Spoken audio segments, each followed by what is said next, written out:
Mabilisang balitaan, komprehensibo at totoo sa loob ng 1 minuto. Simula na ang Diskurso Tidbits. Mga masusungit at tamad, bawal na sa Senado. Yan ang utos ng bagong Senate Secretary na si Mark Leandro Dong Mendoza.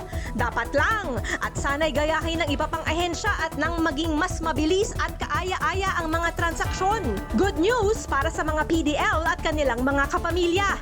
Laya Calculator, ipatutupad na ng gobyerno kaakibat ang United Nations Office on Drugs and Crime.